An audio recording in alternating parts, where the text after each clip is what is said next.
weddings and funerals, man.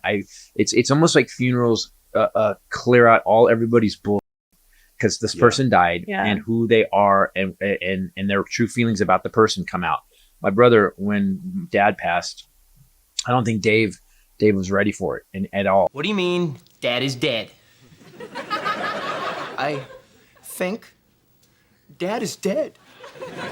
Not a lot of gray area here, Dave. Dead? Not dead. Is there a pulse? I don't know. I have taken half a day off work. There better be a corpse.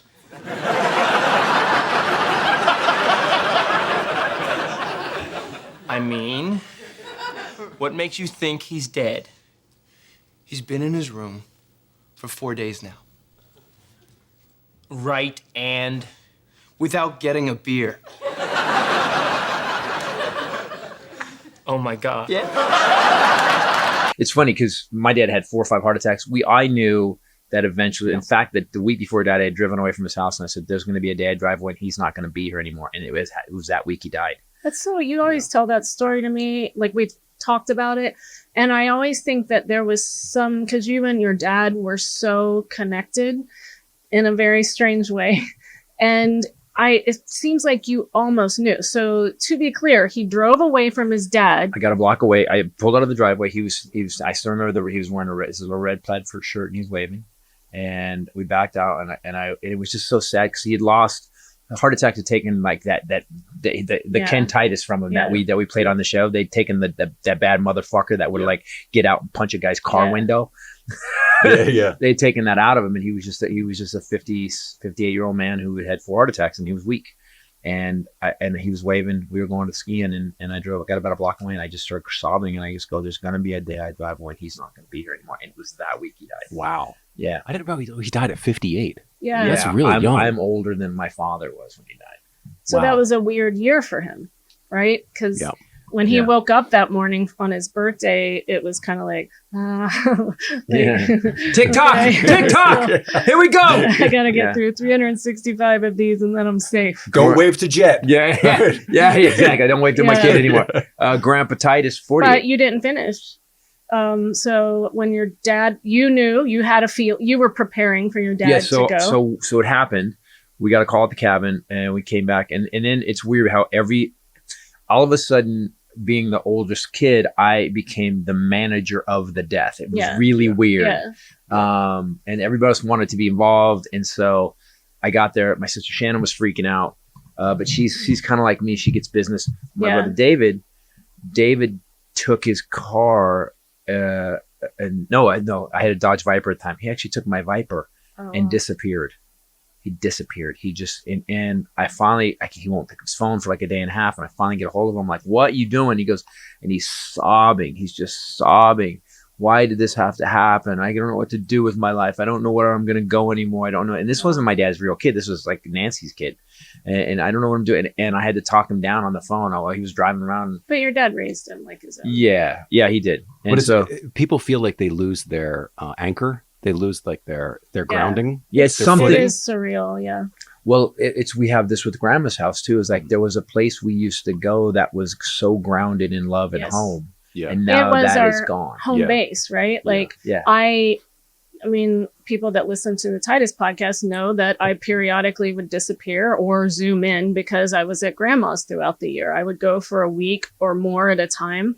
And depending on what was going on, where you were going, or what operation she was having. Exactly. And it was safe space and home base. And it was that way, I think, for my whole family, that there was this anchor that was there that we could get to if we needed to. And we have talked about like how surreal that's gone. Yeah. So if we go back there where I'm from, we would have to stay in a hotel.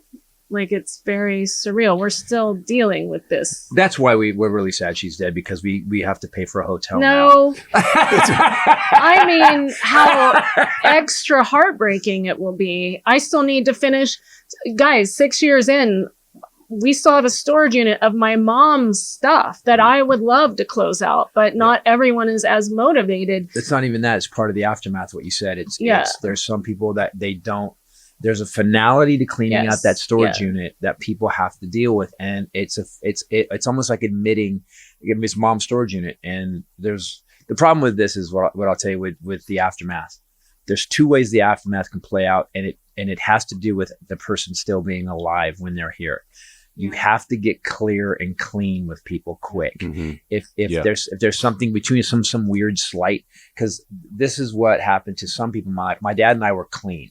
We were clean, you know. My mom and I. Yeah. And And grandma. So there was sadness, of course, but there was no, oh God, if only. There's this wave of guilt. If you haven't cleared up whatever's between you and that person, there's this wave of bullshit that when they die that hits you like a tsunami. It's horrible. And it's such a weight because you put off or don't even realize it's there, that that things that you should have resolved or had with you there. Now it's like, okay, you better figure it out because you can't talk to this person anymore. Yep. Now you have to deal with your siblings if there's siblings involved. Yes. And all this shit comes up that you thought was gone or suppressed or whatever is sitting there. And now it's like, and now that I take all this of a blanket. sudden you find yourself in business with your siblings and cousins or uncle or whatever it is. This thing wrecks people though. Let's do the emotional part. This wrecks people. I mean, you know, the unfinished business part. Well, that's what I'm saying is that. So I was clear with the two most major deaths that I have dealt with, but not everyone else was. Right. And that really affects everything else in trying to close things out, trying to navigate a will or lack thereof, trying to decide who gets what, you know, whatever that is. Then you add unresolved emotions, guilt, shame, and throw in then stuff and money. It's really just awesome. and in the midst of all that grief. So so now you're dealing with the loss of somebody and people who had things like mom loved you better. If there's all this other bullshit that goes on it. So it's not just what someone died, that's it, let's all handle it.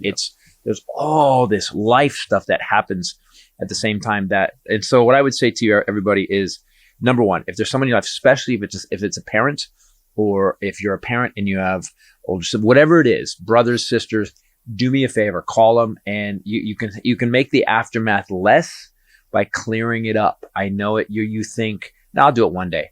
I'm telling you, one day could be never come because we just someone for a guy that was a big fan of the show, came to every show we've ever done. Can we say this? His name was Jeff Hart. Jeff Hart was great. Lived in upstate New York, was one of the most supportive. You would know him. Every COVID show we did, he bought the VIP after party tickets. Every shirt I put out, he bought 5 for different people. Every show we did up there, he was there and brought us gifts.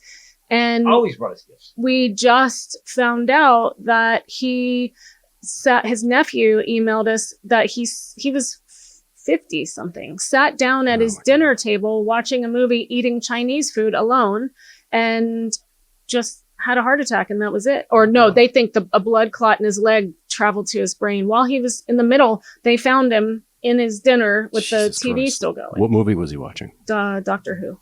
Well, that'll do it. Wow. He's a huge Doctor Who fan. I don't know what movie he was watching. But that's what I'm saying is that, so there is no one day. It's today. Yeah, and you don't know when it's coming. So if you want to fix it, if you want to make the aftermath less, get involved and just go look. And here's the thing. Here's what I learned with my dad. My dad never quite, when I finally got my dad and I cleaned it up with my dad, he never really cleaned it up with me. The best I got, but I cleaned it up with him, and that's what you need. It's not about them. It's not about forgiving them. It's about making sure you're okay with this person. Let them know you. It is so hard though, when that person continues to be unwilling to change what is, right? Like I experienced it's frustrating to not hear I love you and I'm sorry too. And I'm not gonna let my wife keep you out of my house anymore, or whatever it is. These are just vagaries. She's not talking about something specific. Well, I am. I'm talking about on Tuesday, on November. Whatever it is that has created this distance. It's hard when they won't then be like, you know what, you're right, and now we're gonna do this, and it's gonna be great. I know, and I'm very close to my dad. I talk to my dad just about every day, and I do get there when I when I can finally.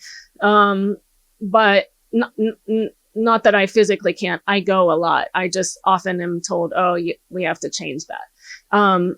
But I know no matter what, that when my father passes away, it's going to be a complete and utter nightmare, and there's nothing, you have to really disentangle yourself from any expectations, financial, emotional, or otherwise. It's you have to give it up and keep giving it up. The other thing that's revealed in that is that we were talking about having an anchor and siblings. Yeah. Is that you until this happens, you don't know your relationship with your siblings and how their relationship with the deceased was. That's what I was. That's what I about, noticed. That's what things you're like, wow, you guys are all acting insane. Yeah. Yeah.